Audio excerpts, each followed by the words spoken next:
So there's no total overarching trans-historic form of organisation which we could kind of work out in this room and just drop down on any situation. I'll return a bit later to what I see as some of the specifics of the current situation. But first, I'd like to just sort of address some general debates within the theory of the party, within the theory of organisation, insofar as they relate to the general problems of communist politics. And if I start to become less clear as this goes on, it's because my notes are going to become gradually less intelligible to me. So the role of revolutionaries. I don't think I'm going to say anything very controversial here, but basically revolutionaries need to undertake ongoing self-education, clarification, debate, learning and propaganda within the class on a revolutionary basis. Any chance you could maybe answer that? Secondly, they need to act as a kind of form of liaison and practical coordination of militants active in the class struggle. And also involve themselves in the class struggle on the basis of the ideas developed through self-education and clarification. On that, I don't have too much of a problem, I should say, with the aims set out in the Anarchist Federation document, Beyond the Resistance. None of that seems particularly controversial to me. As to the sorts of aims set out in documents of left communist groups and Trotskyists, maybe that's a little bit less clear to me, and we can maybe clarify some of those things in the discussion later. Before I go on, though, I'd like to say that I think that there is definitely a need for revolutionaries not merely to organise within a broader mass organisation, but to organise as revolutionaries. And I think it's fairly conventional to say that that was something that was very starkly demonstrated by the First World War and the social democrat opportunism. And that seemed to lay down a line and say, from henceforth, communists need to be organised specifically as communists in order to fight against opportunism and fight for internationalism. One question I've been asked to address, a very obvious one, is do we need a party? I guess the main thing I have to say about this is that question could mean any number of things. In reality, there is no single definition of the party which has been handed down in a consistent way throughout the ages. One writer on Marx says that Marx himself, for example, uses it in 5 different senses alone. I'm not going to go through those senses, but I would like to give a quotation from Marx which demonstrates how, at least sometimes, he talks about the party in terms which are absolutely polar opposite to those which we kind of understand from the Leninist theory of the party. So he's talking about the revolutionary organisations he's been involved in the kind of 1850s in his times. And he says, since 1852 then, I have known nothing of party in the sense implied in your letter. The League, like the Société des Saisons in Paris, which I guess is a small kind of revolutionary club of some sort, and 100 other societies, were simply an episode in the history of a party that is everywhere springing up naturally out of the soil of modern society. I have tried to clear up the misunderstanding that when I refer to a party, I mean an organisation which died 8 years ago, or an editorial board which broke up 12 years ago. When I refer to the party, I do so in a historical sense. So in this, what we might think was the historical sense of the party, Marx is talking about something that's springing up out of the soil of the society. We almost think of it as a movement rather than a formal organisation in the current sense. Nor, I'd also like to say, are anarchists necessarily historically against using the term party. And to illustrate that, I'm going to give a quotation from Gregory Maximoff, who's an anarcho-syndicalist. I'm not sure exactly when he's writing, I think around 1930. He says, there is nothing anti-anarchist in a party organisation as such. Both Bakunin and Kropotkin spoke frequently of the need for organising an anarchist party, and to this day the organisation of the Scandinavian anarchists is known as a party. Party does not necessarily mean power or the ambition to run the state. The issue is not in the name, but in its content, in the organisational structure of the party, in the principles on which it's founded. So I guess the point of me saying this is to try and disassociate this debate from a debate over the word party. What we should really talk about is just directly the questions of how revolutionaries should organise. One question which I've been asked to address within that context is the question of centralisation or federalism. To a certain extent, those two are kind of false opposites. Even within even federalists admit that there needs to be a degree of centralisation, a degree of coordination, a degree of unity. So, for example, in the AF's Beyond Resistance pamphlet, they say the importance of local work should not obscure the need for national and ultimately global coherence and perspective, which is best achieved through national and ultimately international organisation. So I think when we talk about federalism, there's not, for example, an idea that there are local groups everywhere just running around and doing what they like. I think people who are federalists are for a coordinated and, in some senses, unified organisation. Similarly, centralism is something that's subject to a lot of different interpretations. Again, let me give you one quotation which maybe illustrates the sort of extreme end of that. And this is from a left communist group, the ICG, and they're talking about they've gone on a journey to Kurdistan during a revolution, and they're sort of saying how they see communist activity, the party centralisation. So they say, all communist struggle and activity aiming to destroy the capitalist way of life since its emergence represents activity by the party of the proletariat. You can see how that echoes Marx in some sense. So that your participation in the uprising, that is the Kurdish revolutionaries, our journeys, etc., represent, whether we like it or not, activity by the party, albeit only very weakly centralised. The ICG, for instance, is a centralising force of existing class struggle. The reason why past revolutionaries were defeated is not yet, well, I'll leave that's a different point. But we can see there that they're seeing, when they talk about centralisation, what they're actually talking, and they're talking about something that diffuses a journey from one part of the world to the other. They're talking about centralisation actually to mean coordination, unification, spreading ideas, spreading perspectives, that sort of thing. And I understand that for example, the ICC and the CWO may use the term centralisation in a different way, but I've been unable to work out exactly what that difference is. So maybe that's something we can draw out and debate later.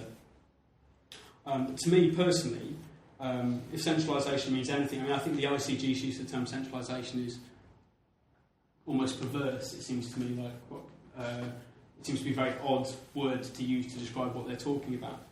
But when I hear the word centralisation, to me, I guess what it means is that there's a central executive which has a relatively high degree of power and authority. And I think rather than talk about centralism in the abstract, it would be good to talk about the power of a central executive, because that seems to me to capture actually what the question of centralism and centralisation is about.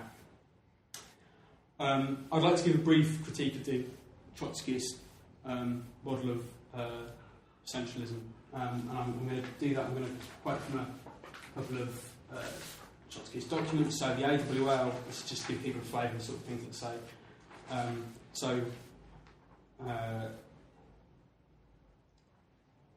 Central leadership, democratically elected and controlled, of course, must be in charge. As the highest active consciousness, its directives are binding.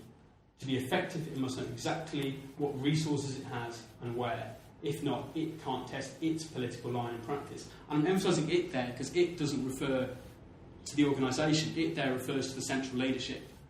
And what comes across very strongly is that for them, the organisation is very much the tool of the central leadership. The central leadership wields the party as a means to control and operate the class. And you also have earlier in this document the analogy, which is quite common in these sorts of texts, with the party with an army. Find also in Gramsci, for example. Also going to quote from a document. This is the CPGB. And this is from the last section of the draft rules I can find, which from 1995. I don't know if they've been redrafted. Yeah, just there. So, so for example, like the following of this is Article 18. The following are violations of party discipline: failure to adhere to party rules, revealing organisational information concerning the party to anyone outside one's own organisation, trying to discover party secrets, conducting political relations and activities without the knowledge of the party, rebutting the party, and behaving in a way that brings discredit to the party. Now, what's wrong with these sorts of things? I mean, one answer is, to me, like both those things sound a little bit like weird and spooky, and I think they would do to most people as well.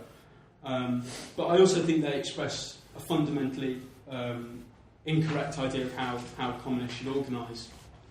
And I'd like to quote from British Solidarity Group, who I think expressed this very well. If the revolutionary organisation is seen as the means and socialist society is the end, one might expect people with an elementary understanding of dialectics to recognise the relation between the two. Means and ends are mutually dependent. They constantly influence each other. The means are, in fact, a partial implementation of the end, whereas the end becomes modified by the means adopted. And I think the reason is that both means and end, both the idea of the organisation and the general conception of your politics, both root at the heart in the belief and the faith in the working class self-activity. And I think that it is that which the sorts of statements I've just read out now express some sort of suspicion towards. Just a couple more points on the question of centralism and federalism. First is that I've read in some left communist documents that call for a centralised international party. And I guess what I want to understand is that is the idea that there will be an international executive. To me it seems that even on a national level it's highly unlikely that under conditions of serious repression, given modern state technology and power such as it is, I really even question whether a national executive party could survive in a full-blown revolutionary war if that's the way things go. But I'm absolutely confident it could not survive and maintain any sort of contact with the mass movement on the international level. For example, it's completely conceivable that democracy would operate in that sort of circumstances. But I'd like to end with my discussion of centralism and federalism with a quote from Marx, which I think is very good.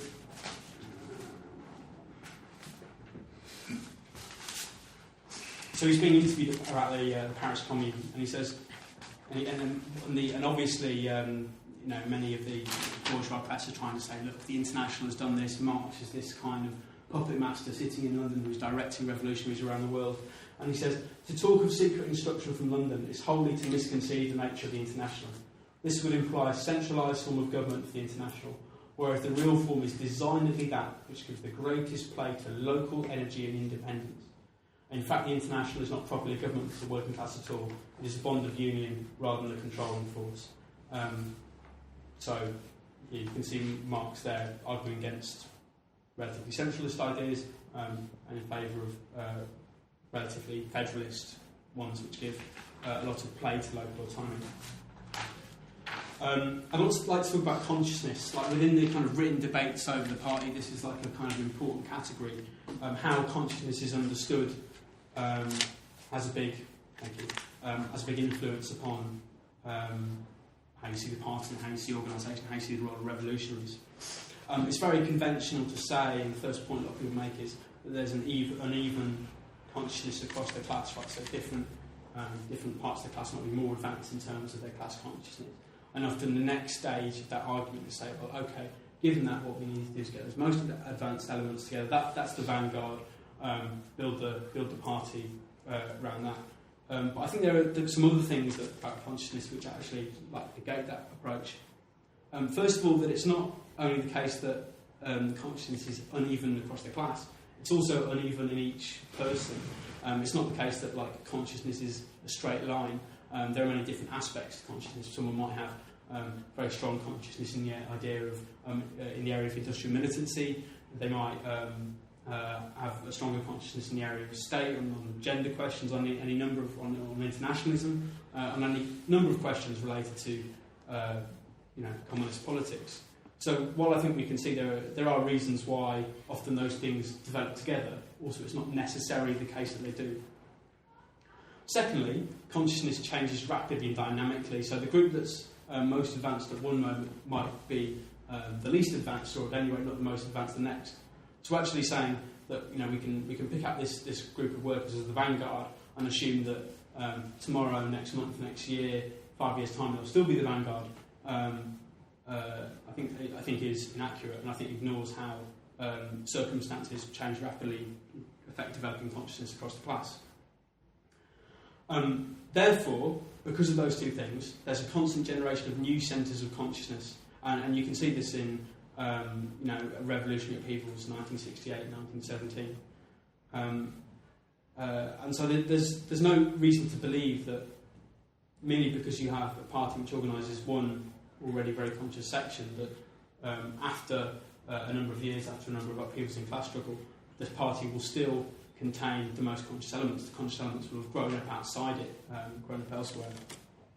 And I think that what that means is that the revolutionary organisation needs to constantly be open to outside influences. It needs not to have too high an opinion of itself. It needs to acknowledge the possibility of new areas of consciousness growing up, which it needs to relate to and learn from. And I guess that's part of the reason why the Commune practices pluralism, where we believe in open public debate within the organisation, disagreements in public, what have you.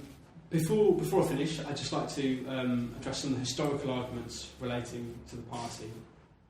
I guess the most common one is check it out, the Russian Revolution, that was really good, so we need to do something like that, therefore we need to have a Bolshevik party organised just like this. I guess, you can certainly see the force of that.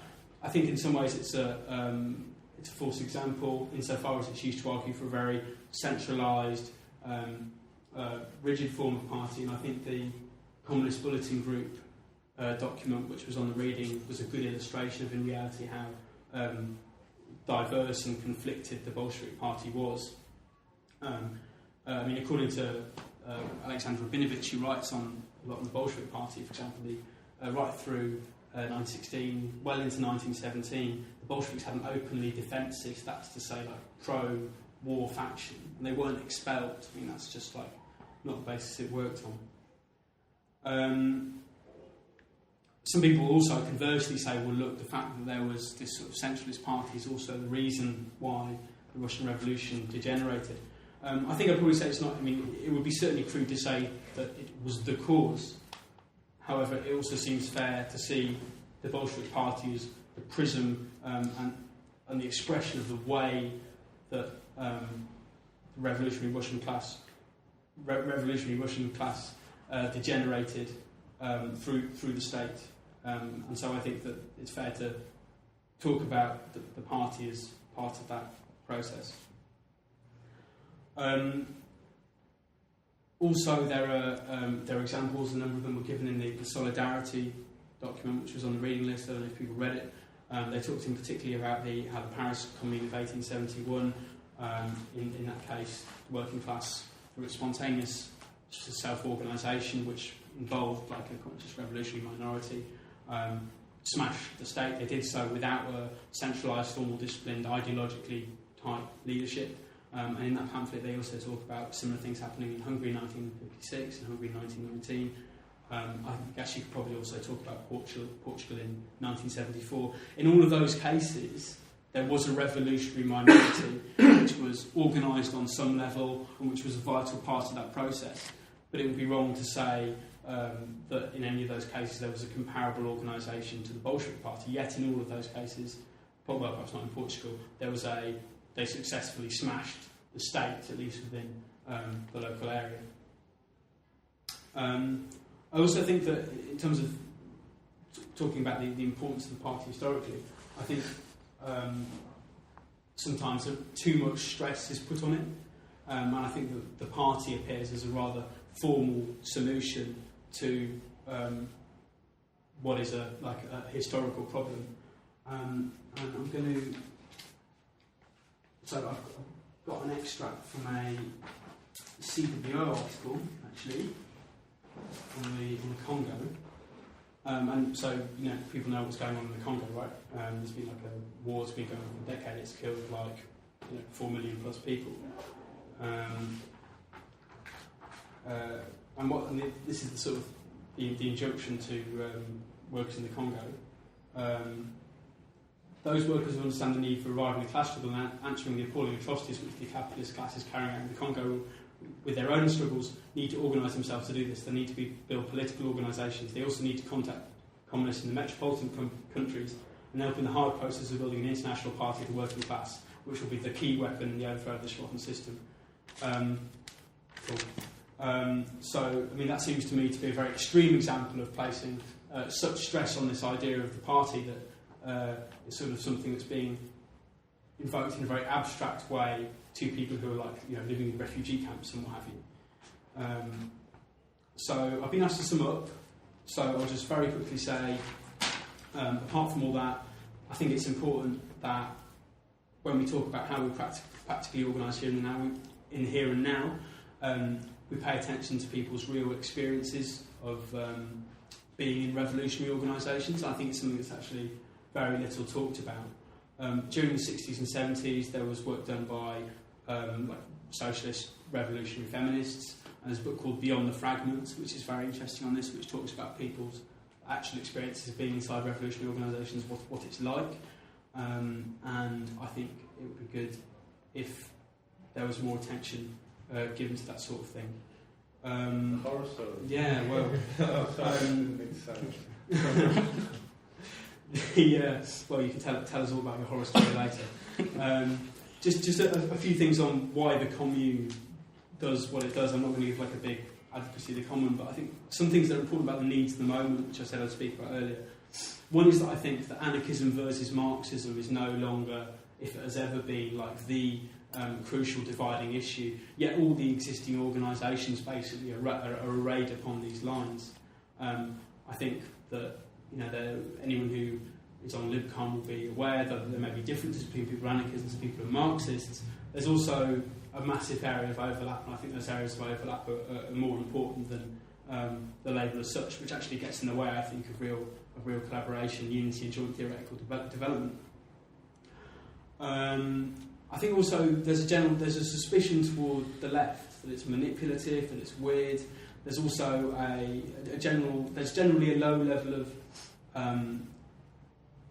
understanding or even awareness of communist ideas in the class. There's a low level of debate, and there's a very poor level of theoretical development. So it's against those sorts of contexts that I think the Commune has decided that the needs at the moment are for the most open, transparent possible debate. So I'll finish there. Thank you very much.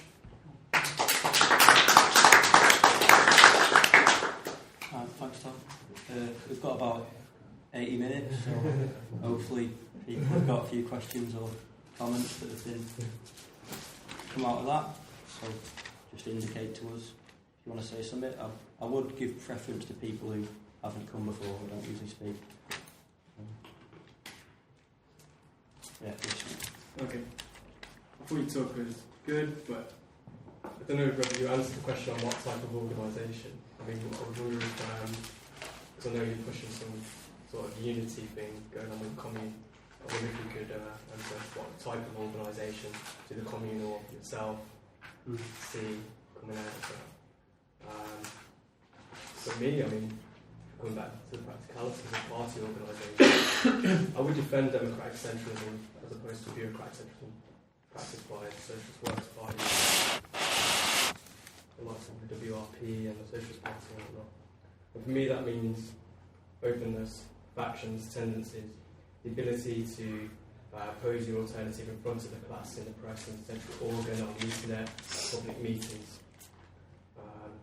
I think that's a problem with all of the left, not just those that consider themselves Leninist, but the anarchist left as well, also have an issue of having alternative opinions printed in their press. The issue with why the majority of the left get their things wrong on party organisation because they take the Bolshevik organisation during the retreat of the Russian Revolution. So from 1918 onwards, it was quite clear that the Bolsheviks would be doing everything possible to hold on to power, and that was their stated aim because they was hoping that the German Revolution and much wider would rescue them from their isolation. I mean, for me, culmination of that isolation and their issues going on within the Socialist Party and whatnot, the 10th Party Congress, the banning of factions and Kronstein, blah, blah, blah, and somehow that has been theorised as what a party should be. So in the SWP, you have factions are seen as an enemy, as an opportunity to break up the party. And I think this is also an issue for the left communist groups and maybe also for the anarchist groups who also do not like opposite internal tendencies at times. Well, I mean, going a bit back, I'm sorry for jumping all over the place, but going a bit back to that, I mean, the reason, you didn't get onto what is to be done, but it was in the suggested reading that you, I think, put on to Mark with the Communist Bulletin Group. I mean, the Russian conditions were quite unique. It was important for Bolsheviks to build, maybe not necessarily the way they did, but they were trying to replicate something that was happening in the west of Europe under Russian conditions. And that is nothing that can be replicated today.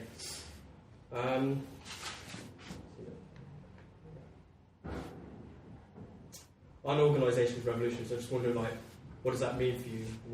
Does that mean consistently splitting from those unhealthy elements, which is what the Trotskyists consistently do? I think the communists do that as well, but those that they consider social democratic or cancerous within their own organisation, they're split from. On with party with an art, if you had an army, you'd be able to move the class. The Herculean lever, I think it is, that you quoted in the AWL text. I think, when Lenin used that, basically saying if we had a massive party organisation which centralised strong, we could move the class. He actually was attacking, practically for thinking that, he was attacking the revolutionary workers who were involved in the party work at that time for having such an opinion. He was basically saying that yes, get out there and organise. But I mean, the idea that all we need is a party organisation, it'll set the pro-fire is nonsense. On the CPGB stuff, so you have the 1995 one, 2010 one here. But there's no rules in it. There is at the back. There is at the back. I'll give you at the end, but just to say, quite clearly the comrades in 1995 still had severe hangovers from Stalinism and were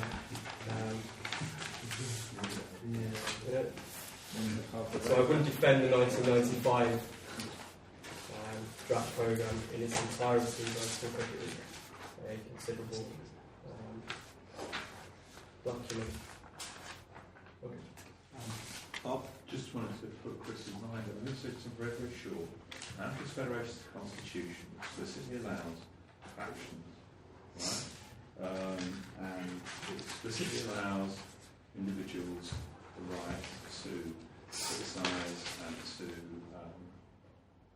not participate in decisions that find a problem. I was not attacking the AF as I'm not saying you certainly mentioned anarchist and you looked at me, so I'm just throwing that one in there, right? What you say, and I've read what it says actually about found it, yeah? Sorry, this is it, Tom. The Central Committee has the power to dissolve and re-establish any party, body or publication. Not much has changed really, Chris. Anyway, but sorry, this is me being horribly sectarian. I've got a sectarian mode. I went to Dublin, it's the anarchist book fair there. And I've got a sectarian mode over there and just come back into the sorry about that. But, yeah, I'll contribute later on, but just to reassure you that you're wrong. Put your fears up. I don't want to start a dialogue, but did you want to? Well, no, I was going to suggest that, maybe, I could do, I think, probably more interesting if we... Best for someone else. I'll come in at some point, but not necessarily now, because other people...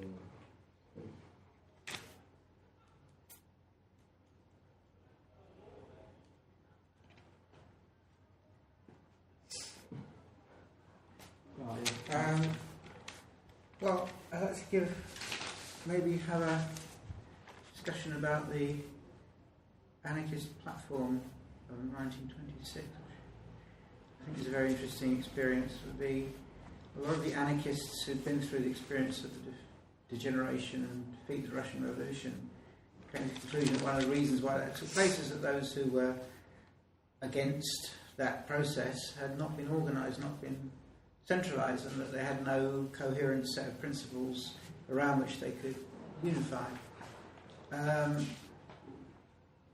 mean, I don't want to go into all the details, and certainly what we know as platformism today has gone in a rather anarchist platformist groups tend to be the ones who are most influenced by sort of leftist, neo-Trotskyist positions. But there's something I think very interesting in that attempt to draw that lesson from the Russian Revolution by elements who previously may have been against the formation of an organisation which had which was organised around fundamental points of agreement and which attempted to act in a unified way. Because if you're faced with something as extreme as the generation of revolution, or in a future revolution when, let's face it, we're likely to be, the actual communists are likely to be a small minority faced with the immense power of the left wing of capital. I mean, all the Labour parties, Socialist parties, Stalinist parties, Trotsky is going to be on the other side of the barricade, and the communists, the people who actually defend a revolution, the independence of the working class, probably start off as a minority. So it's going to be, I think, extremely important for them to achieve the maximum of unity. And I think in order to achieve that, you need to have agreement, obviously, on some fundamental principles. And obviously within that, there has to be room for debate, because the principles, some fundamental principles aren't going to change. It's true, of course, when in the introduction said, that there are elements that are more advanced to the class than others, but that's not fixed. It's a dynamic thing. That's true. It's perfectly true. But there are some principles like internationalism, like being against imperialist wars, which aren't going to change. Being in favour of the power of the workers' councils is not going to change, or whatever it is, whatever they call themselves, the bodies that need to express the power of the class. That's not going to change. There has to be an ability to defend those principles and to act in a unified way as much as possible. That doesn't mean to say that there's only going to be one organisation in a revolution. There can be more than one organisation which should basically on that wavelength. But there will certainly be in the interest of the revolution if they can combine their forces and work together as much as possible. And, this small expression we're seeing here is perhaps, an indication of the possibility of that in the future. But I think for us the question of the ICC, left communists, the question of centralisation is really, for us it's a question of the unity, the fact that the working class has the same common interest all around the world. And in the end, the working class needs to unite on a world scale in order to create communism. And why would communists be any different from that? There has to be, within the working class, a tendency towards unification, and the communists also must express that tendency, the tendency towards unification. That means for us a centralised organisation, because centralisation is for us, it means fundamentally that the whole takes precedence over the part. So, for example, the question of I won't bring in Lenin, but one of the things that Lenin did fight for, I think, against the Menshevik expression, which is very valuable, is that actually he didn't fight for the all-powerful Central Committee. He fought for the Congress, decisions of the Congress, to be the centre. The Congress was supposed to be the centre of the organisation. And the Congress it represents the whole of the organisation. So the Congress has to take precedent over the separate parts. Whereas in a federalist idea, as I understand it, the Congress is merely kind of the addition of all the separate local groups. This isn't to say the local groups are all crushed and don't have any autonomy in any participation decisions, but when it comes to fundamental questions, the Congress and the organs which are elected by the Congress have to take precedence over the separate parts. That's what centralisation means for us.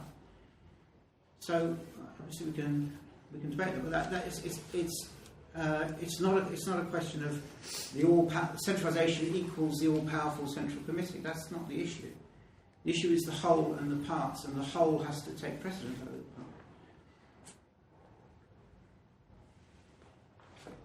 the parts.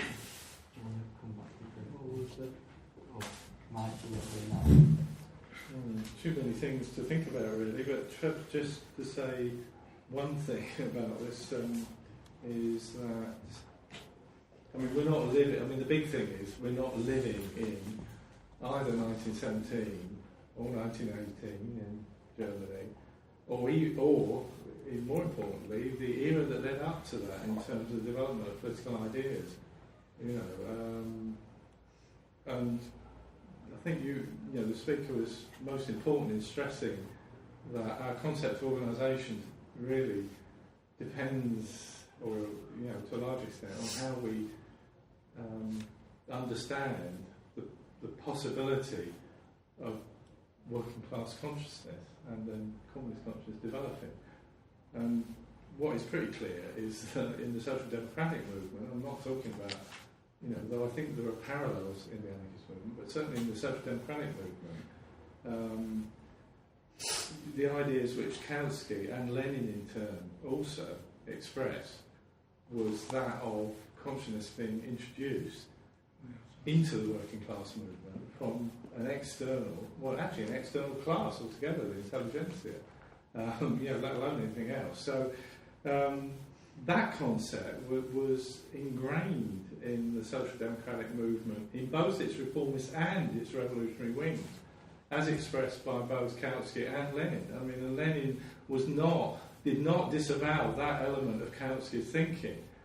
What he disavowed was something very specific about the social democratic, if you like, betrayal around the war, and what he also expressed was how that view of how socialist consciousness would develop in the particular circumstances of Russia as opposed to other parts of Central Europe. Now that I would say is quite critical. If you still have that, hopefully nobody still has that view, but if you still hold that kind of view, then your whole concept of organisation is going to be completely different. Once you've disavowed that view, then a whole new set of possibilities open up, but also a whole new set of problems. Because the one big thing about that is that during that period, both that whole kind of period that led up to up to the First World War and up to 1917 and the revolution in both Russia and Germany, is that there was a working class movement, a real movement of working class people, well organised, within which there were minorities who were arguing, if you like, for a more revolutionary as opposed to a reformist point of view. But they still had a connection. They still had a connection and a root in that movement. Now, we could have a lot of discussions about what that movement really was and what it expressed and all that. I've got my own views on that. But the point is, it didn't have a root in it. That root's gone. So, just quote this short bit. I mean, when we mentioned the CBG article, and I think they're right. The plain truth is that revolutionaries, this is today, that as revolutionaries we have to face up to the fact that there are no magical devices to short-circuit our isolation from the class. Certainly we must intervene in the class to the limits of our abilities, but the destruction of our isolation doesn't reside in our hands. We can't change that no matter how self-important we become, or how obvious or activist, and no matter how hard we try to make our language and our press more accessible or more exciting, I would say, or whatever, or more like class war is, or was, anyway, or whatever, you know what I mean? And so it goes on.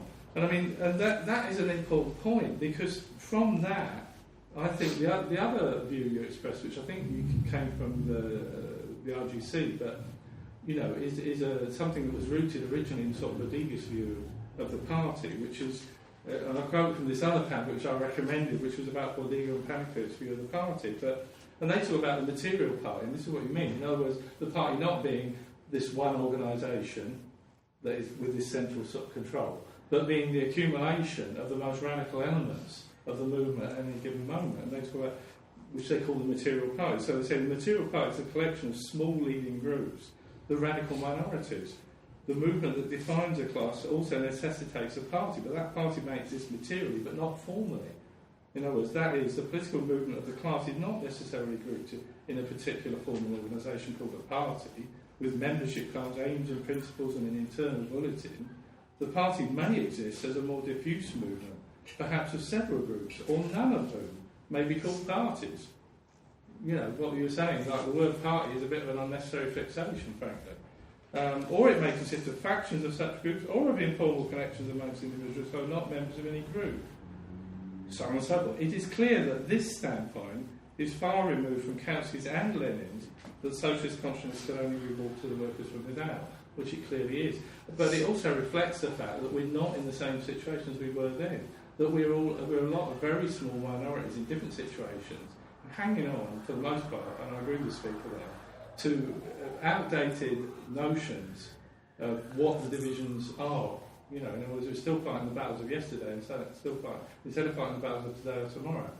So that's an important point.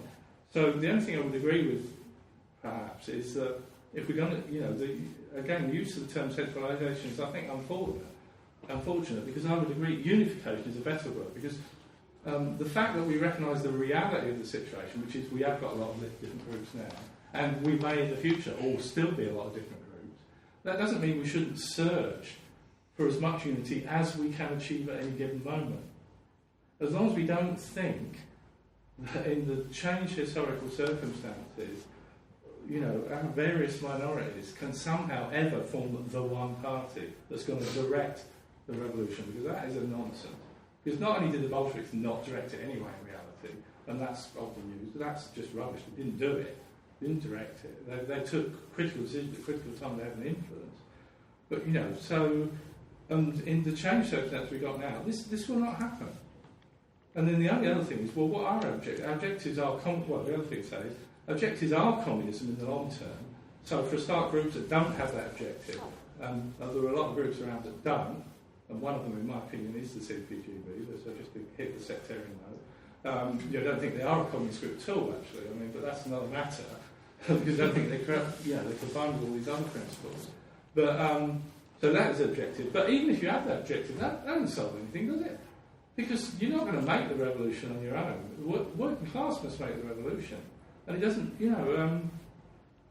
the first thing that required for that is not actually a communist consciousness anyway. We are not going to, what is going to destroy capitalism?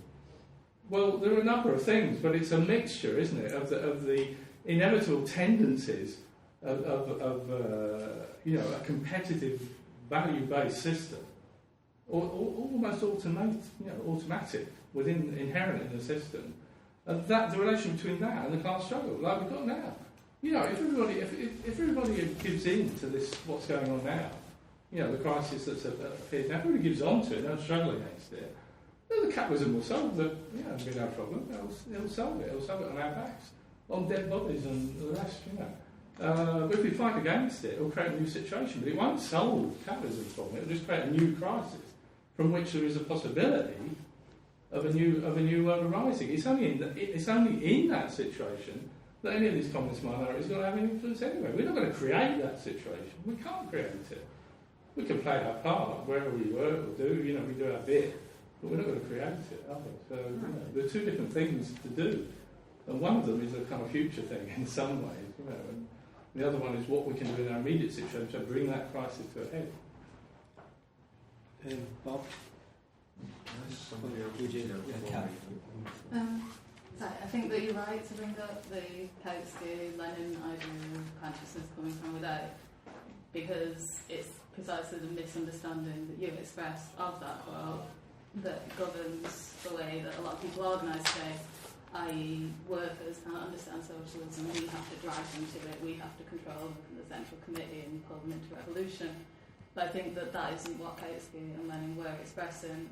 What Kautsky and Lenin were expressing was that what we needed to do was merge the ideas of socialism with the working class. That we can't keep these two things separate from each other.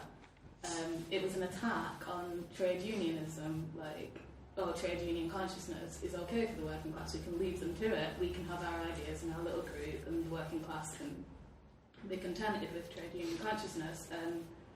I think that the last thing that you expressed, that just let the working class mould class struggle with the oppression of capitalism, is is wrong, because when we get to those revolutionary situations, I don't want to be in the position where a minority of people hold the ideas of socialism, of communism, of anarchism, and the rest of the class is just moving forward in the class struggle, because then we're in the position to be manipulated by a central committee when the class can't understand the ideas of socialism. So I think that is elitist, and I think that the ideas of communism are for everybody, and I think that is what Casey and Lenin were expressing. And I think that it's a misunderstanding of that is manifested in a lot of groups today. Yeah, go ahead, mate. Yeah, I'm sort of picking up on what Mike said, so not necessarily disagreeing with it. I think one of the things that determines the type of organisation that's valid and worthwhile at the moment is the real situation we find ourselves in. You know, I'm in an organisation that's got, 130, 140, 150 members, something like that. I don't know the exact number, something roughly like that. And we're the biggest revolutionary organisation in Britain. Yeah. Absolutely. Unless you count the SWP as revolutionary or the AWL as revolutionary. Bigger than the AWL, actually. I don't. Right. I'm not going to be sectarian towards the CPGB, but I'm pretty damn sure I'm bigger than them as well, right?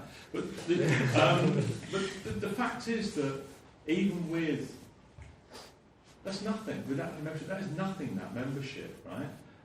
We are scattered around in 12 or 14 different groups we've got. Some of them, like Manchester AF, are reasonably large. One or two are slightly larger. Some of them are quite small. Yeah. We're spending our time trying to propagandise anarchist communist ideas to the working class. If we spent all our time on building the perfect party, we'd spend all our time on building the perfect party, and we wouldn't be able to spend any time on discussing with our fellow workers. I feel that's why I feel that the federalist model, as I understand it, is more sensible. I've pretty much always felt this view. But federalism works if you've got, inside your organisation, a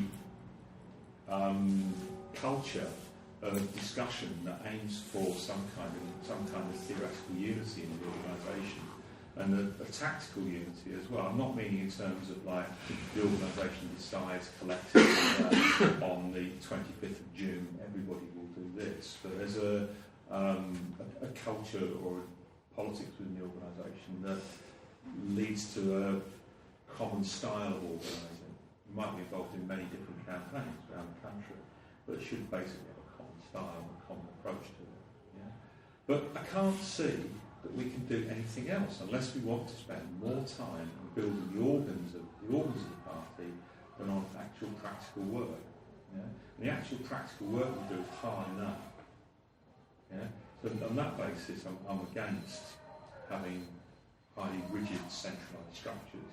But I'm very definitely in favour of trying to agree on political unity.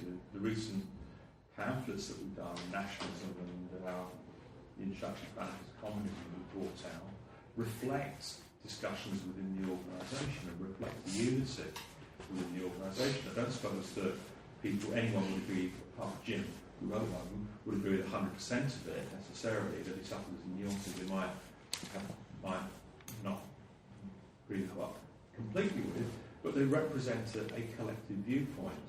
Yeah? But that's on the basis of quite extensive discussion.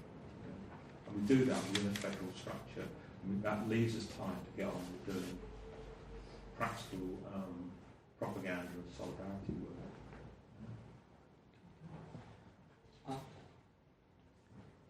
I don't know whether it's worth going down, but I mean, this question about consciousness and trade union consciousness, I think it's more complex than it's usually presented mainly by the libertarians, to be honest. They present a very one-sided view of Lenin and what Lenin was saying.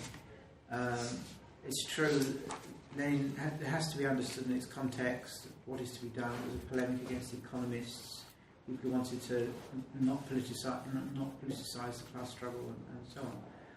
But I don't think there's any question that this idea of consciousness coming from the intellectuals, which was Kautsky's idea, which Lenin took up, it's completely wrong conception of class consciousness. I don't think there's any. How can the working class consciousness come from another class? It's completely meaningless. It contradicts everything Marx understood about class consciousness. For example, in the German ideology, he writes about the consciousness has to emanate from the class, which from the revolutionary class. It can't come from another class outside the working class. I think there's a tendency amongst people look. Lenin said this, therefore that led to Stalin and so on. I think there's a great simplification of the whole thing, but I don't think there's any question that this was a completely false conception of consciousness, and that Lenin, in fact, to some extent, made a critique of that. I don't agree with what he said there. I think he actually did make a partial critique of it in any case. But I think I'm not quite sure who you were emphasising against. I mean, I got the impression you were responding to what I was saying, but I mean, there's no question that the revolutionary organisations are going to make the revolution.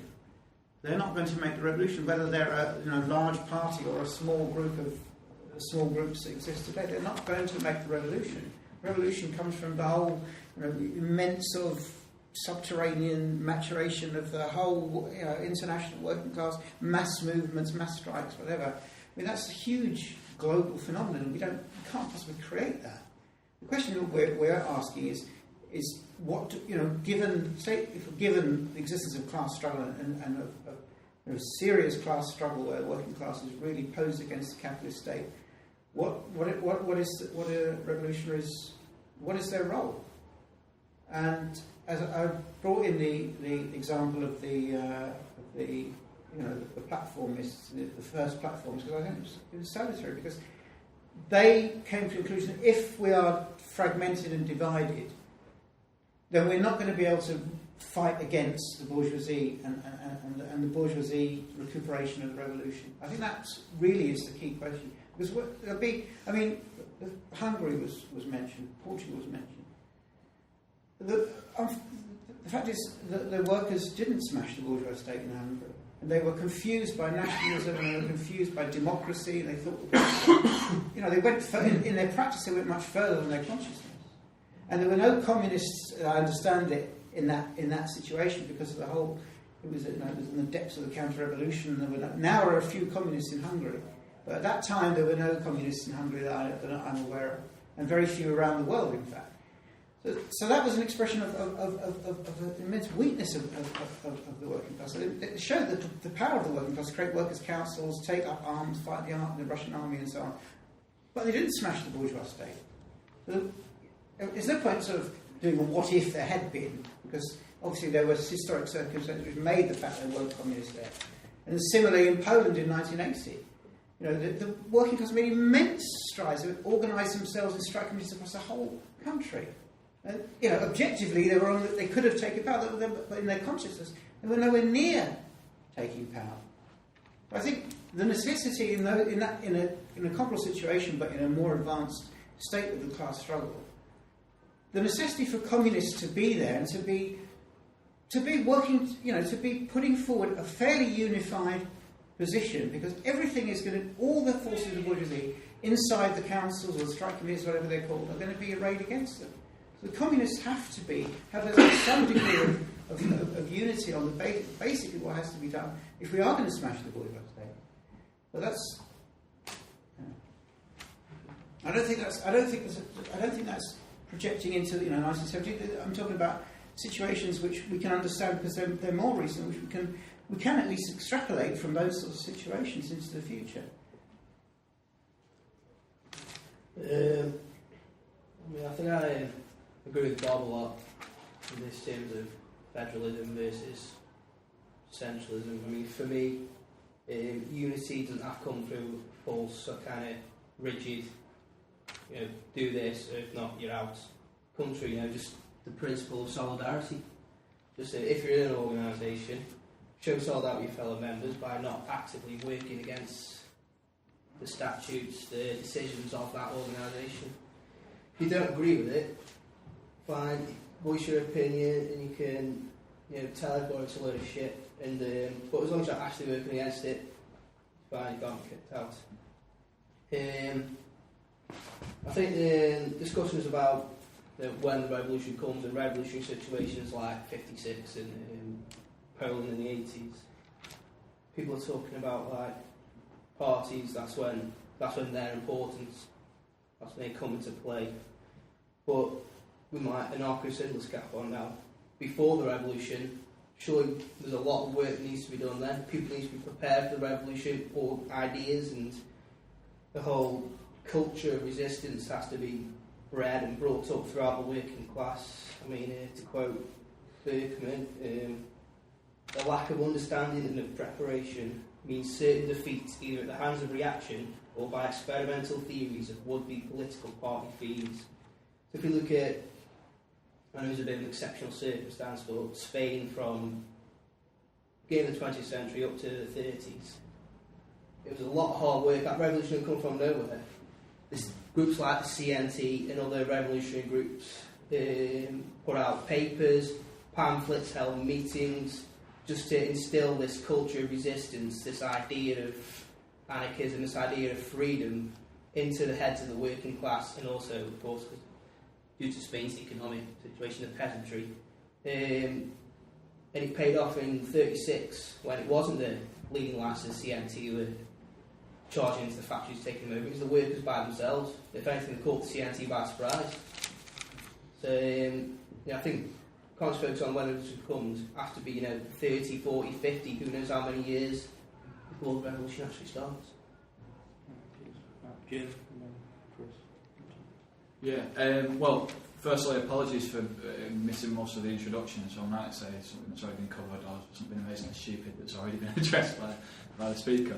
But I mean, you started talking about consciousness there, and then seemed to shy away from discussing the issue as if it was a tangent. Where I think it's sort of consciousness and class consciousness is the key issue for revolutionary organisation or communist organisation, because communist organisations are only worthwhile in as far as they impart communist ideas, which in essence are fairly simple, I think, and are able to communicate those with the working class.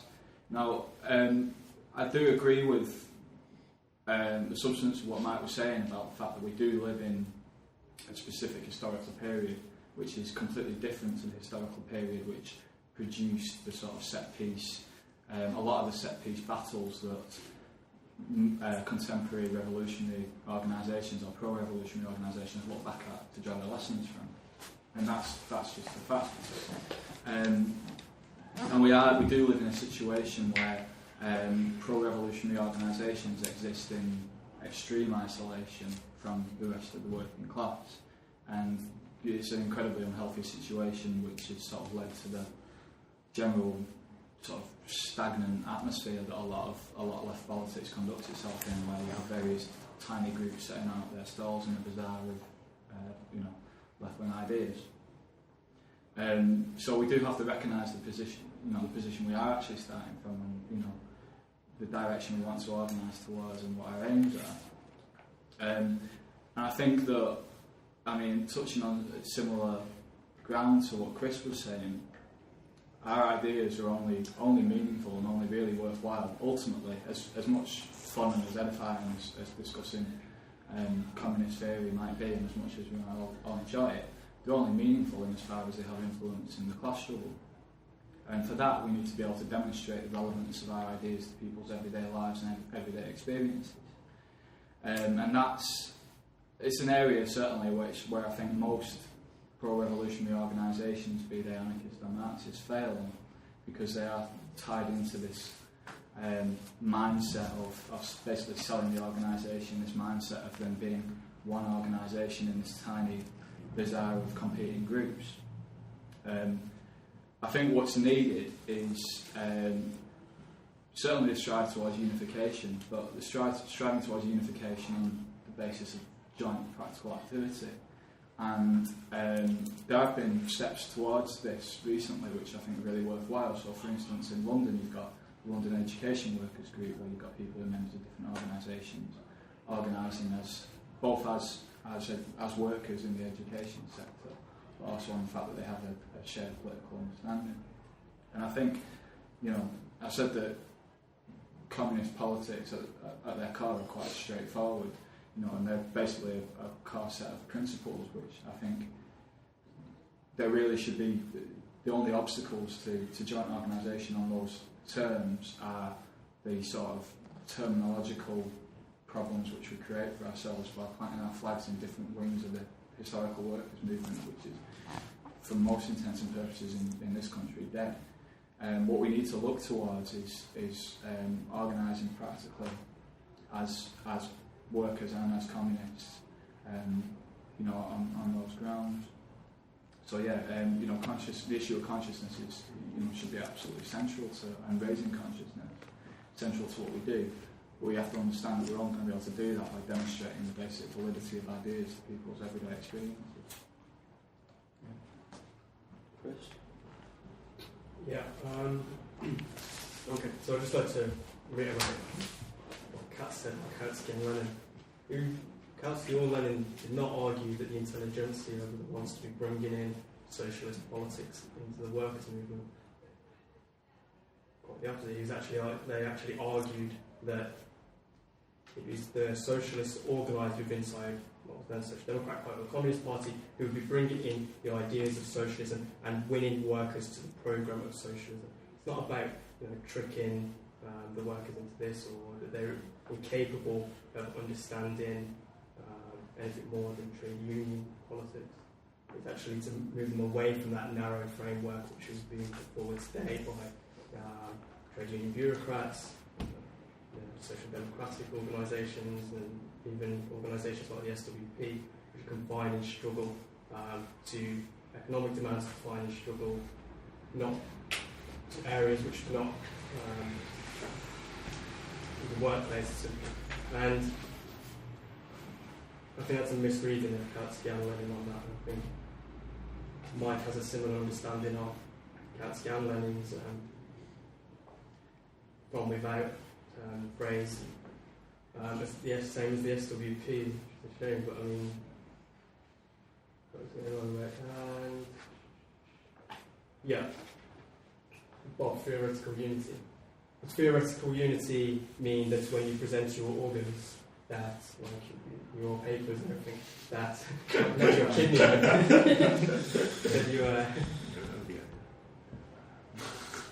that you present it as that every article within that, say, organised or resistance is roughly in agreement with what the membership degree as a whole. Because I would, and this kind of comes on to what Chris said as well about if you disagree with statutes or you disagree with wherever you're at. Well, for me, that's been wrong, and that has far more to do with Stalinism than has to do with Marxism or communist organisation. There has to be room within inside a revolutionary organisation for minorities to become majorities. Yeah, and I think the way the Second International parties and then the Bolsheviks went on to, the way that you join these organisations is not agreeing with every dot and comma in the statute book, not agreeing with the rule book, but accepting the programme and the will of the majority and acting under that discipline. Yeah? So yes, you should be allowed to organise against the statutes. If you're a Solidarity Federation member, it should be specific aspects of it, put forward different approaches, put forward alternative documents, which I believe the Brighton group did so recently. And I would say that would have to happen in any revolutionary, that space needs to happen. And in my organisation, that does happen. We allow that to the fullest extent, whether it's on the front page of the paper or within the internal discussions. I mean, back to what has to be done. I mean, what's done for the Bolsheviks wasn't even important, was not an important text. You look for a reading list from for Bolshevik Party members up until 1918, 1919, you will not find what is to be done on that. It's not, it was a retrospective use of the text to basically give authority to what they were doing, and it also what the Trotskyists and what the Stalinists did after that. And I mean, Chris brought up Spain, which I think actually is a very good indication of the dividing line between anarchist and communist practice. Both 1873 and 1936, the anarchists joined the bourgeois forces, joined the government, whilst you had the Bolsheviks in 1970. Whilst in 1917, Bolsheviks carried out their international security, carried out communist independence, and refused to join the Kerensky government.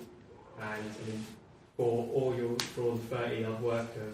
30 years of work, ended up in joining the government, the complete collapse of anarcho-syndicalism in Spain, as opposed to taking power through popular movements.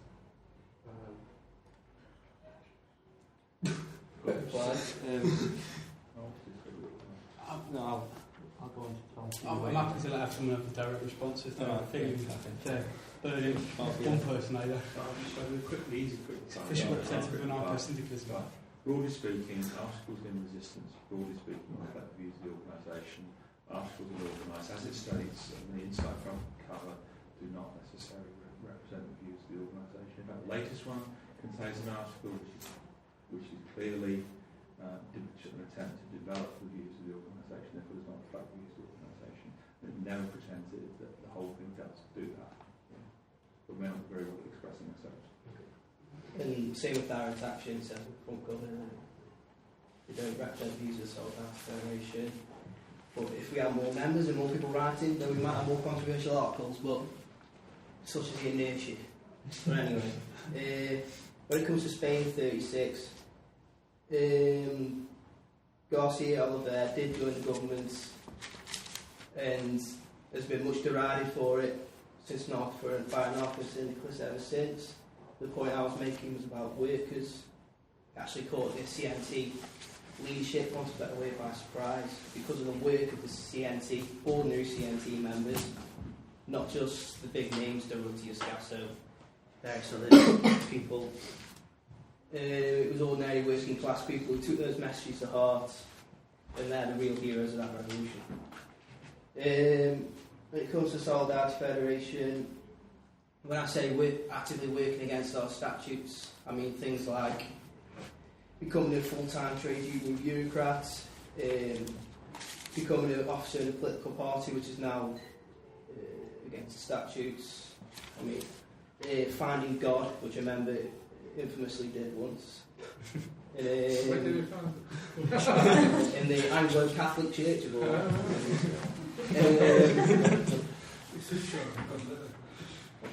The Brighton document. Personally, I welcome that document because it's opened a whole thing of discussion, debates, various weekend schools that we started up now. Because it's one thing Salford suffers from, which I will freely admit, is inertia, especially in Manchester. With the Brighton group, who are our most active group, they must do 75% of the work of the whole national organisation. And they have replied. There were 2 replies to that document, one from London, one from Manchester, and they've published their thoughts a year on. And I don't know if they're publicly available. So you that past that. Yeah, I'm sure we're glad to know that the 37 members of the Bolshevik Leninist Party in Spain in 1936 were doing their duty by abstaining from the whatever it was.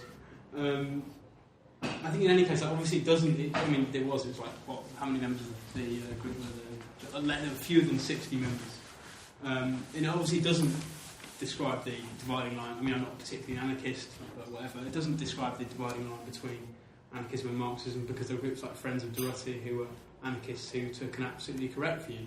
And obviously, the Bolsheviks in Russia, all by different means, ended up making a similar mistake, which is to take control of a state which was running a basically capitalist economy.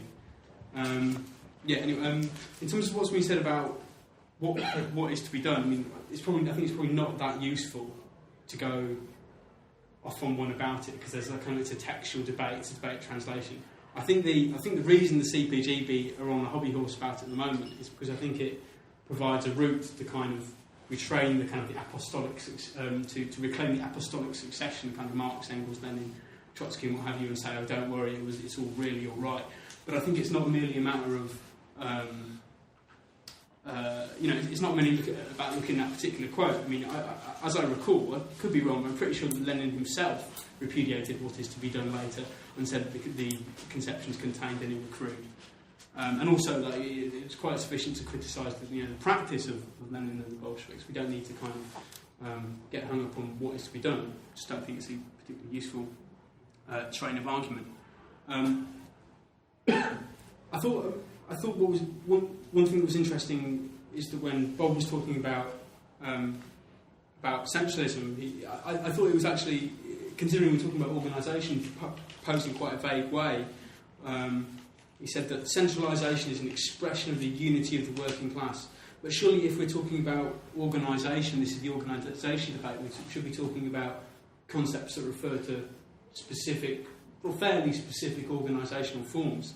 And if you're saying that this is, centralisation is an abstract principle, which indeed to me sounds more like unity, but it doesn't actually have an expression in terms of any actual central organ with any actual power, then it seems to me to be a very kind of abstract and maybe off-putting way of talking about organisation. In terms of what Chris said about how you've got tendencies and they organise in front of the class and all that. Well, I mean that's true to a degree, but it's also true, isn't it, that so the class isn't watching. But... Well, yes, indeed. if the class is googling the CPGB site, then it's right there.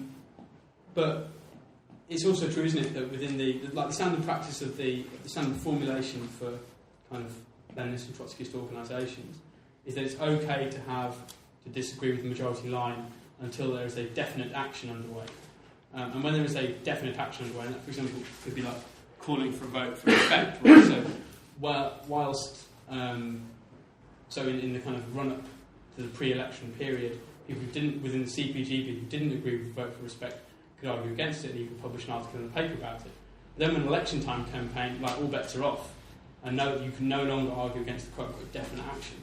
And I think that's a very vague, and what that means basically is because essentially anything could be a definite action. It could be if Labour leadership said this is a definite action. If calling for a vote is calling for support for a strike could be a definite action. Anything can be conceived of as a definite action. What it basically does is take debate into the realms of the purely abstract, whereas anything that's concrete is under the de facto control of the leadership. I'll leave it there for now. Cheers. Would you like to cover that? Yeah.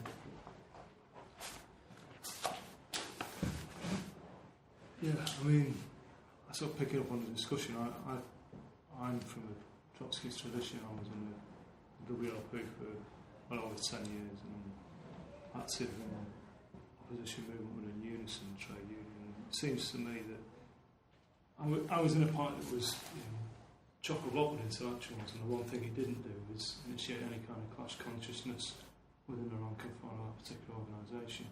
They had democratic centralism. It was neither democratic nor was it central. And it just wobbled all over the place. And this was true of all the Trotskyist sort of milieu, really, from Second World War onwards. Most of them buried themselves within the Labour Party, and those that didn't, were very small and very ineffectual. And in this country, at least, they carried on their own private debating society effectively until there was an explosion within the late 60s and industrial militarism within the early 70s. But they were never able to engage with the class to any great extent, even though, ostensibly on paper they'd have 6,000 to 7,000 members, the majority of which were probably rank and file workers. And I think this came to an apex during the Great Miners' Strike of sort of 84, 85, where, this great sort of current of Marxism, this great sort of intellectual weight of Trotskyism just wasn't able to, lead the conscious section of the miners' union, or even in advance of Scargo. They didn't even set up minor support groups. That was an initiation of the NUA. And they come up with these vague sort of slogans like General Strike Now and, Unite Behind the Miners, without any conception, any method to attack the bureaucracy within trade unions, which were actually strangling, the miners' strike at birth. And we're left in a position now that it's been on a steady sort of decline. The various splinter groups that have fractions within small, ever decreasing circles. To the extent now that we, the Trotskyist milieu is going to move rapidly towards reformism. You can see that with the shards of the SWP and with Respect and with all these other groupings. And the one central question that they never addressed was what are the organisational forms of the working class which will be thrown up in revolutionary struggle. Most of them adapted this sort of Leninist model to say, look, we need to build a party. We need to get a critical mass sometime in the future. We need to be in here, in the party. Forget about your own individual struggles within the environmental movement or within your own individual trade union. You need to be in the party. And that's what they do, effectively, hunter-gatherers. They go around to these struggles and these strikes and they pick the best, most politically advanced and militant workers out of these struggles to stick them in the party. Because that was their central idea, and that hasn't changed. Unless we move away from this conception that the Communist Party initiates communist or working class consciousness, it doesn't. For me, a Communist Party is the organisation that's there to organisationally and militarily defeat capitalism. It doesn't. Beyond that, I don't think there's any perspective.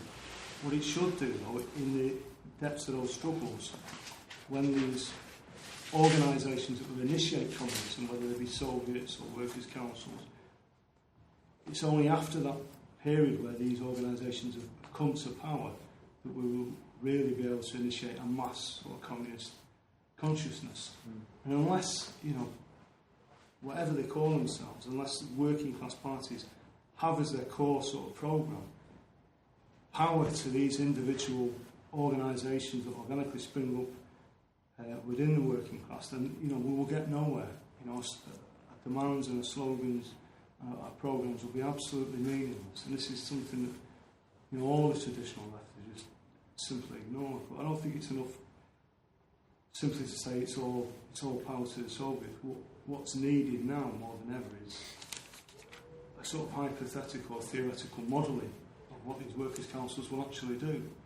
And so I don't think that'll be the end game, but at least it's some sort of plan for which we can sort of work from a particular model, a hypothetical, theoretical model of how, for example, we'd run transport in Manchester, and that would inform the slogans. And through that debate with the working class and through that debate within the struggle, that plan may alter beyond all recognition, but at least it's something to work from. Laurie? I'm just going to read a bit to say it now. Alright, I think it does cost about 20 quid for this room. So I was going to pass around a hat. Oh, you're checking the collection? Yeah, then you sit down and see if I can go pay, so I don't miss the end of the discussion. I know some people come from London, so I don't know how to see what's going on. You should. Get out the alley. You don't have that in it. Don't let that in. That's all you have.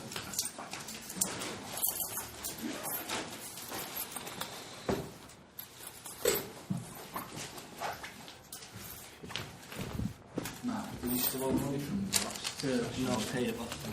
So I've still got a tenner from before, so we're 100 quids in, which is good.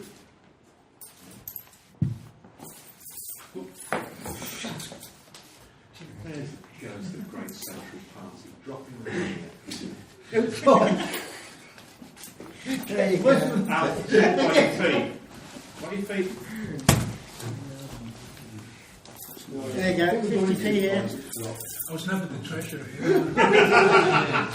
50p. Little house. Yeah, okay. Yeah, all right, just about, I think. See, Starby better than...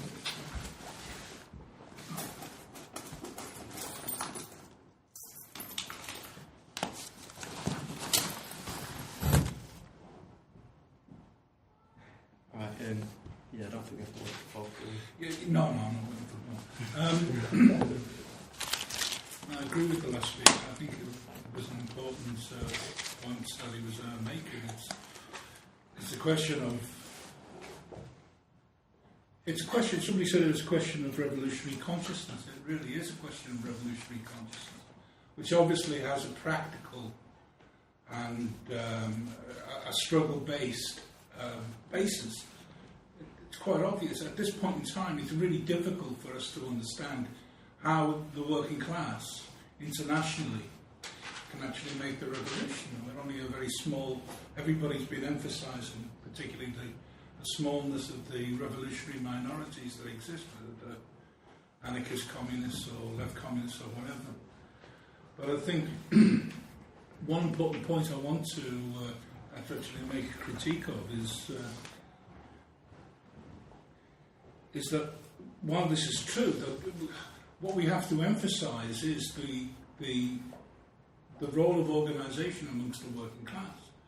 It's the working class itself which will make communism, not the party, not the revolutionary groups. It'll be a mass movement as a whole. And I think my comrade already intervened to say that it'll be the movements of the class internationally which will actually defeat the capitalist state. There's no question, for instance, of a consciousness being coming from the outside to actually be interjected into the brains of the working class. It will be from the workers themselves actually taking the lessons from their struggles. But this doesn't mean to say that there isn't a role for revolutionary organisation. That the most specifically is. And I get really angry, for instance, when there's the whole element of, 1917 or 1936, that's history. And, today is today, and this is really a Philistine perspective that's actually put forward. I saw this outside. Yeah, okay.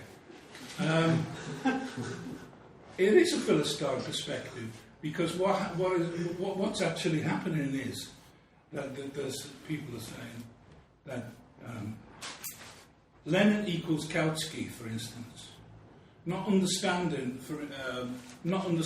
that Lenin and Kautsky were part of the workers' movement, the social democratic movement, that also contained, for instance, Rosa Luxemburg and Anton Pannekoek and Hermann Gotha and other revolutionaries, and other masses of unknown revolutionaries as well.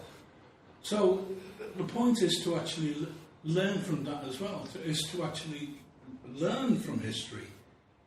And it's really important.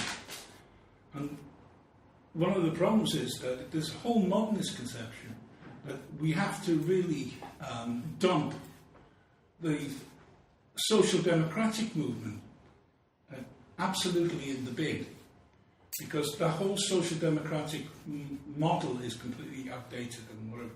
It's true that the social democratic model today doesn't fit the struggle of today. It doesn't. It's absolutely true. But it doesn't mean to say that we can't learn lessons from it. Can't we learn the lessons, for instance, of the Bolshevik Revolution, where in the degeneration of the revolution, where the party completely identified itself with the state, and the state became the instruments of repression and terror. Or, for instance, in the German Revolution, where the trade unions were the most specifically counter-revolutionary elements in the 1918 revolution. And obviously, today we're not in a revolutionary situation like in 1917 and 1918, or even to some extent in 1936. But it doesn't mean to say that we can't draw those lessons. It's really important to actually do that.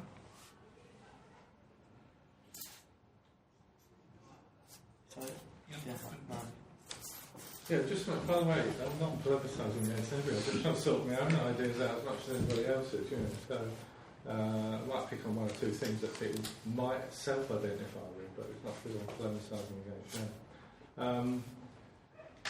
I think the tricky thing does come down to consciousness, and that's where our understanding of it is really kind of critical. And I'm struggling with this because let's go back to Marx's concept that, at any given period in history, the ruling ideas are the ideas of the ruling class. They're not our ideas, they're the ideas of the ruling class. And when you look around you now, this is exactly what you perceive, isn't it, for the most part? It's what we perceive, not only in the typical organisations that we all understand to be representative of capitalism, like the Tory Party or the CPI, but also in those organisations that in a previous period might have represented working class interests, like the trade unions and the TUC and various NGOs and Christ knows what else. It's all become, over a period of time, become very integrated into the system to the point where, in many ways we have a very totalitarian system that we live under, where, all aspects of society, the value system of production under capitalism has invaded everything, hasn't it? Just everything. So it's really hard to escape from that. So how are we going to escape from that? When people say, well, communist, it's class consciousness, communist consciousness, what do these means? What do these things mean? I mean, communist consciousness, people talk about communist ideas, we don't want to be in a revolutionary situation where, there's just a handful of sort of minorities with sort of communist ideas. Well, what is a communist idea? Is it some kind of abstract thing? Is it set principles that suddenly we drop in, at the appropriate moment? I mean, the fact is that the handful of tiny, of minorities across the world that might claim to be pro-revolutionary in the way that we understand it, in some ways we are an oddity. Our ideas we may have reflected on our personal experiences as workers, and we may have picked up a book by Marx or this or that, but that doesn't represent the mechanism by which mass social change takes place, surely. I mean, it takes, ideas change as a result of material changes. How do material changes take place within capitalism? Well, there is a conflict between the working class and the capitalists. And there is also perhaps a more fundamental conflict, which is that everybody, more or less, but in varying degrees, is sort of alienated by the society, and reacts against it in some sort of pretty fundamental way. But it's difficult for that to be expressed. But it is expressed. It's expressed in various forms of struggle. But unless the struggles create some new material conditions, the ideas won't change. So what are our priorities, in a way? Jim was right. I mean, our priorities, in a sense, in terms of, we've got a long-term aim, we all want communism, a communist society, new social relations that are different to the way they are now. But, if you like, we need short and medium and long-term aims, don't we? And the real aim is to help generate or make a contribution, which can only be a contribution and not necessarily the deciding one, to the class struggle itself, to actually, moving a situation where the material conditions of capitalism are such that people's ideas change with the material conditions, partly because they themselves have played a part in it. So that is the kind of focus, isn't it, really? Because we can't sell communism as an idea. Well, we can actually. We can sell communism as an idea, but there's only a few people who are interested in it, really, because it's competing with all these other commodities, isn't it? And at that level, it's just another fucking commodity, really. And weirdos like me and a few others, perhaps you lot, might buy it, we have to get our £5 out and put it into the room. We bought this commodity, we're for it, and we're going to sell it to more people out there, on the streets. We can't operate like that. Of course, I love it. I love discussing what a communist society would be like, and, discussing with Paracon whether it would be like this or that or some other way. Or, it's great, and there's nothing wrong with it. It's all part of the way we enjoy life as a minority, but it's not how it happens. So maybe that's the thing to get your head around. By the way, as I said, I'm just trying to work this out for myself. I'm just sort of thinking it through really aloud, and I think that's the thing to get our head around really. And in that area, given that we're tiny anyway, and we only play a small part in that process, we should do it together where we can, and that's good. And even though I don't think the CBG is a communist group, I'm quite happy to work with them if it will create some more trouble in the right place and sort of push things to a point where, as individuals, where something can change. I was trying to say. That makes any sense. Okay. We've got about 15 minutes, and I'd like to end 5 minutes early so we can discuss the next forum. So if you've got anything you really want to say, indicate to me now. Actually, see you have time. Okay, cheers. I was actually just going to pick up some bit points from before. I mean, what I meant about Hungarian workers smashing the bourgeois state was just that they smashed the domestic state and then another state coming from outside. So I guess I see that as a somewhat different problem. In terms of what Jim said, I mean, I perfectly accept I probably didn't give enough time to discussion over consciousness. Partly, I guess, partly just because of time. I guess what I was trying to do was give an account of consciousness, which explained why certain very centralist traditional Trotskyist organisational forms are wrong, and that was kind of the limit of where I was going to go with that. I think what you say about practical joint work, like mass communist propaganda, is absolutely correct. And I think that any initiative which the groups represented here in this room could take together to get people together, and particularly on an industrial basis, would be very positive.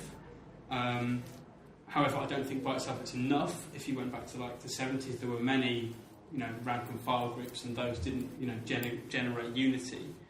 So I think the other ingredient is that there does need to be a real kind of will and tendency toward there being unity, and that means being prepared to sit down and actually talk seriously, like you're saying, about what are our differences, what of our differences are differences that are really, really organisational red lines we really can't compromise on. And that involves, like you say, getting behind all those things about the flags and the historic workers movement. I also wanted to return to what I was saying about what I mean about the CPGB rules thing, which is that, currently, what's been redrafted ends there after Communist and Religion in 2010, whereas in 1995, Communist and Religion there and the rules are there. So unless you've just lost all your rules, I mean, there is a bit about there is a bit about democratic centrists and communist discipline, but they don't cover everything. Cool.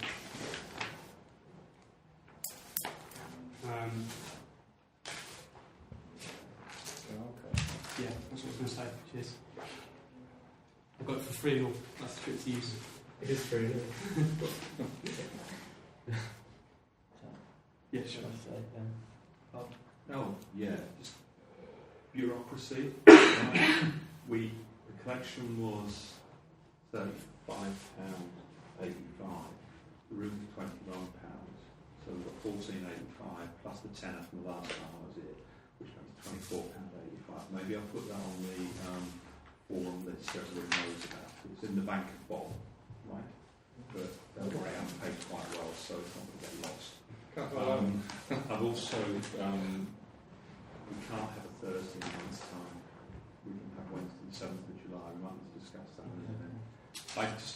Just on finally on organisation, I'm obviously one of the biggest hacks for the AFED that you will meet, but I'm absolutely certain that come revolution, the Anarchist Federation will not be there. I'm sure that if you look at this pamphlet just done, my book was responsible for this originally. It's about the Anti-Parliamentary Communist Federation in the 1930s and 40s. And they were doing stuff and they were arguing stuff, and now they've gone.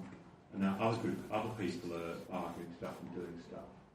And I'm sure that, in 10 years' time, the Anarchist Federation will either disappear, or it will have changed into something else, or it'll be coming together of different revolutionary groups, and it won't be one organisation, it'll be something completely different.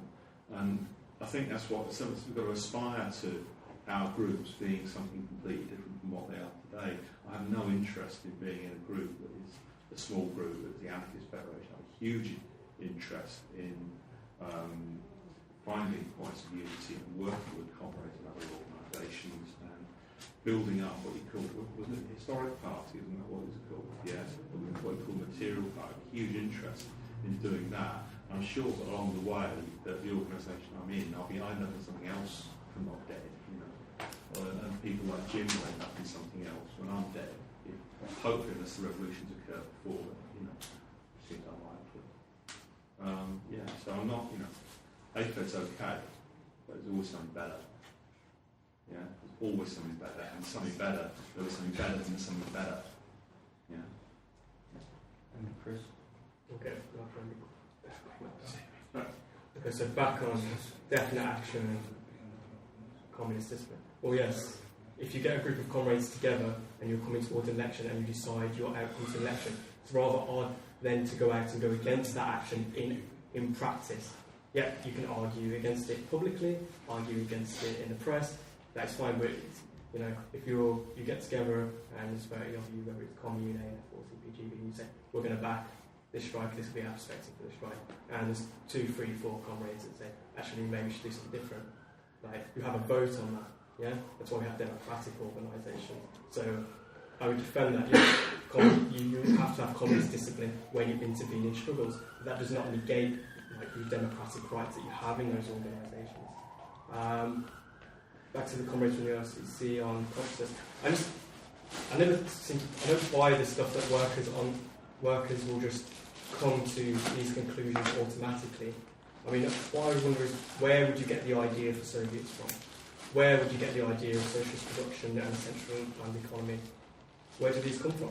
They don't just come through trade union and economic struggles, they come through political struggle within the workers' movement by those who are organised as communists.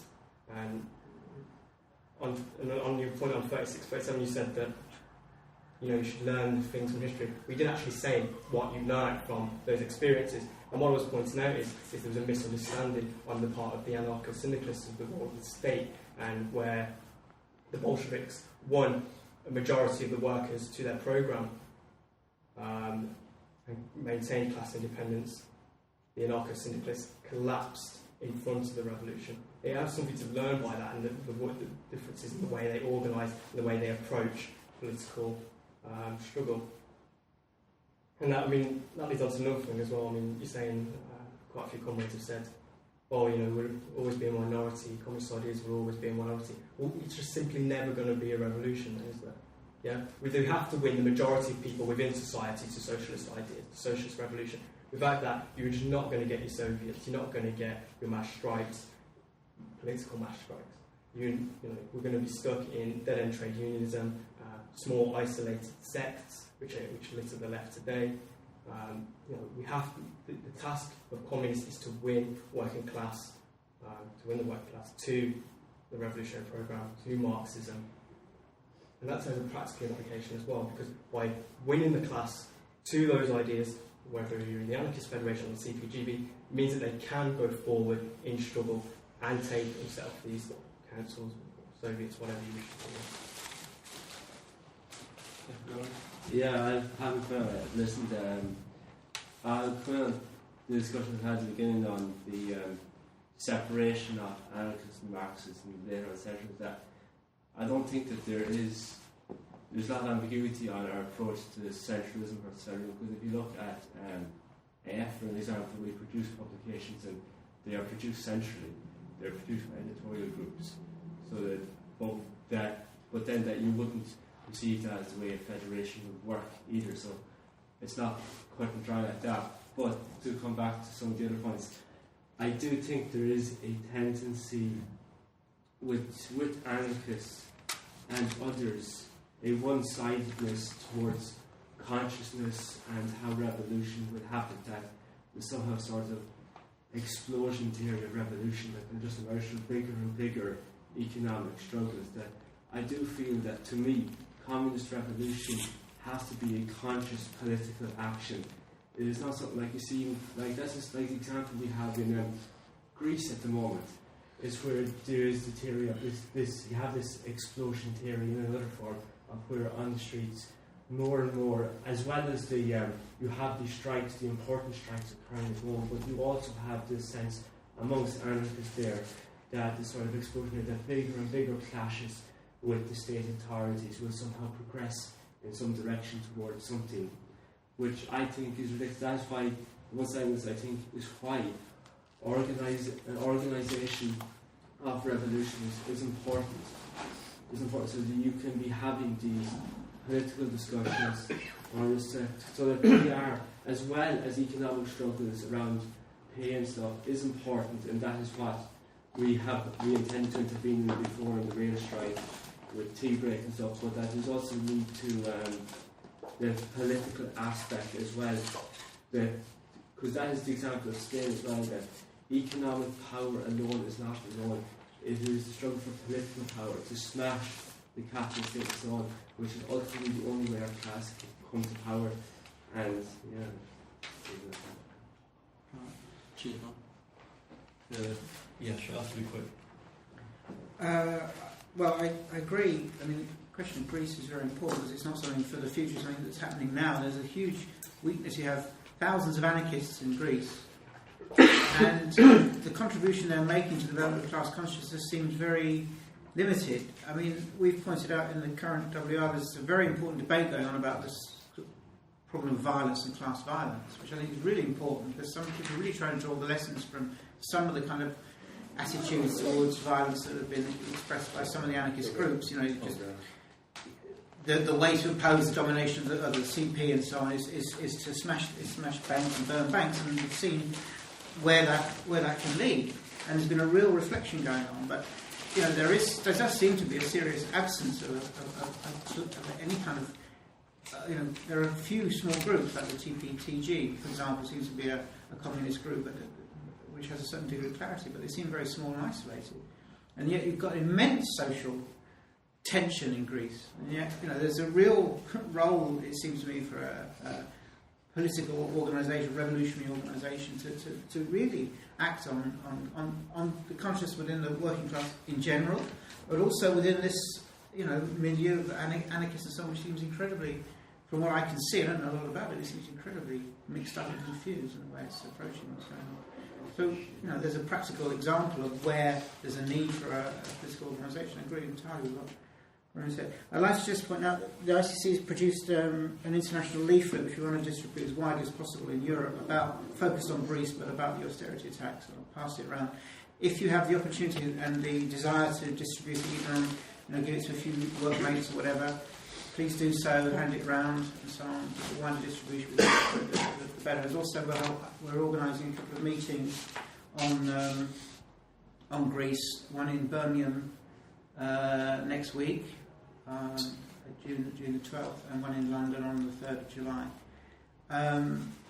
I'd like to also say that, especially in response to what Bob was saying, I think this class struggle forum in Manchester is a very important development. There's been similar efforts made. Birmingham, because of the Midlands group, Brighton, they've tried to get something moving. We've also talked about the possibility of forming something similar in London. And I think it would be really good if the comrades who belong to organisations which have branches in London would push that idea forward on the model of the Manchester group. That we should form something similar in London, which would be a forum for the revolutionary groups to come together and at least have a discussion. I think it would be very. There have been some comrades from the AF, for example, who seem to be in favour of that, and so on. But I think it's an idea. It's the least we can do at the moment. We're talking about unity of revolutionaries, to get revolutionaries together in the same room, talking about things, and maybe also acting together, working together. I think we should push for that, not only in London but elsewhere. I think this is a very good initiative, and it should be generalised. Do you want to discuss the next forum then? So we can't have Thursday. We can't. No, I was looking for a date about a month from now. Every Thursday in July is booked solid. We can have there is this room is free on Wednesday the 7th of July. Not a great night for me. It is free on Wednesday the 7th of July. And I don't know if that's acceptable to people. It'd be alright for me, but I'm conscious about people not being great for everyone else. Although we need to decide on that, we'd need a topic as well. And last month we did ask Ron from Salford if a member of Manchester Salford could possibly talk on anarcho-syndicalism.